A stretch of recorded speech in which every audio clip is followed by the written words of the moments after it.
आज जो कहानी मैं आपको बताऊंगा ये सिर्फ एक एक्सीडेंट नहीं था, ये एक सिस्टम की चूक से हुई ऐसी मौत थी जिसे चाहे तो रोका जा सकता था।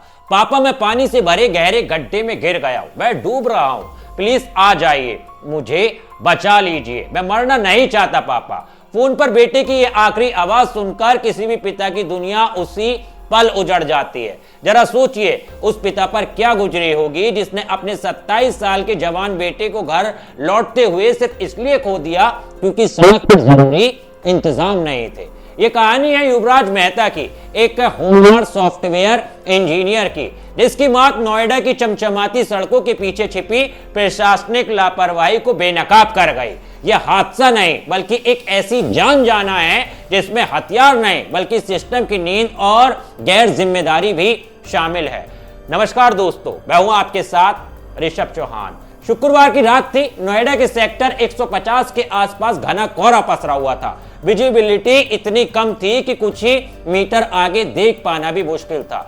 युवराज मेहता अपनी कार से ऑफिस से घर लौट रहे थे।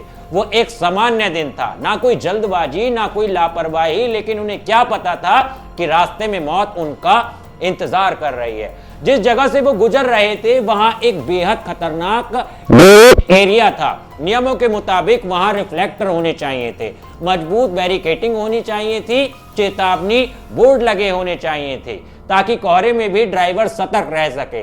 लेकिन हकीकत यह थी कि वहां कुछ भी नहीं था, ना रिफ्लेक्टर, ना साइन बोर्ड, ना बैरिकेटिंग। नतीजा यह हुआ कि युवराज की कार ड्रेनेज की बाउंड्री से टकराई और सीधे करीब 70 फीट गहरे पानी से भरे गड्ढे में जा गिरी।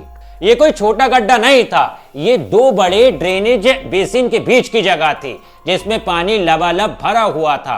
कार गिरते ही पानी में समा गई, लेकिन उस पल युवराज की सांसें अभी भी चल रही थी। वो जिंदा थे, मदद की उन्हें उम्मीद थी। उन्होंने चीखने की कोशिश की, आसपास गुजर रहे कुछ लोगों ने आवाज सुनी भी, लेकिन अंधेरा, घना कोहरा और गहराई इतनी ज्यादा थी कि कोई अंदर उतरने की हिम्मत नहीं कर सका। वो तकरीबन 2 से 2.5 घंटे तक मदद मांगते रहे।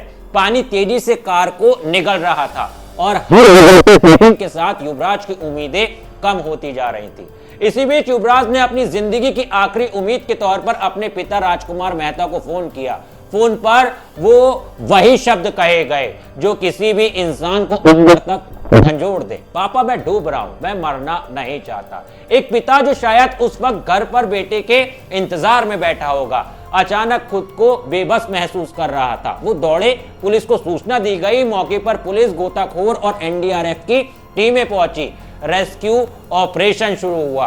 पिता मौके पर खड़े रहे, आंखों में उम्मीद, डर दोनों लिए हुए। हर मिनट उनके लिए सदियों जैसा भारी था। करीब 5 घंटे तक रेस्क्यू ऑपरेशन चला। ध्यान दीजिए, 5 घंटे तक।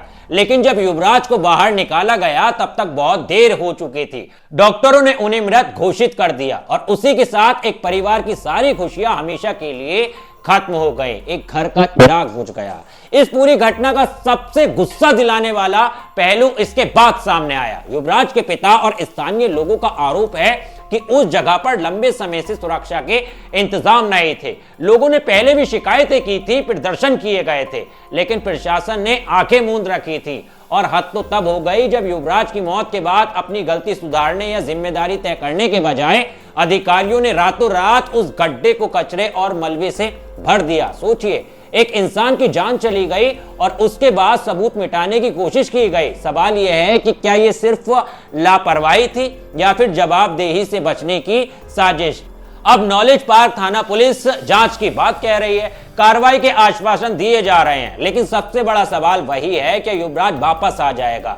क्या एक रिफ्लेक्टर, एक साइन बोर्ड या थोड़ी सी बैरिकेटिंग की कीमत एक इंसान की जान से ज्यादा थी? आज नोएडा के लोग गुस्से में हैं, सड़कों पर हैं, सोशल मीडिया पर सवाल उठ रहे हैं, लेकिन क्या ये गुस्सा सिस्टम की नींद तोड़ पाएगा या फिर कुछ दिनों बाद सब कुछ सामान्य हो जाएगा और एक और युवराज इसी लापरवाही की भेंट चढ़ जाएगा? ये कहानी सिर्फ युवराज की नहीं है, ये हर उस आदमी की कहानी है जो रोज भरोसा करके सड़कों पर निकलता है। सवाल आपसे है, क्या ऐसी मौत को हम हादसा कहकर भूल जाएंगे या जिम्मेदारों से जवाब मांगेंगे? कमेंट में जरूर बताइएगा, क्योंकि नोएडा से ये जो मामला, ये जो घटना सामने आई है, वाकई में दिल दहलाने वाली है, जिसने पूरे परिवार की खुशियों को हमेशा के लिए खत्म कर दिया। और हाँ दोस्तों, इसी तरह की स्टोरियों के लिए, इसी तरह की घटनाओं को आसान भाषा में समझने के लिए मेरे साथ जुड़ना मत भूलना, मेरे चैनल को भी सब्सक्राइब कर लेना। मिलता हूं आपसे किसी और वीडियो में, तब तक के लिए धन्यवाद।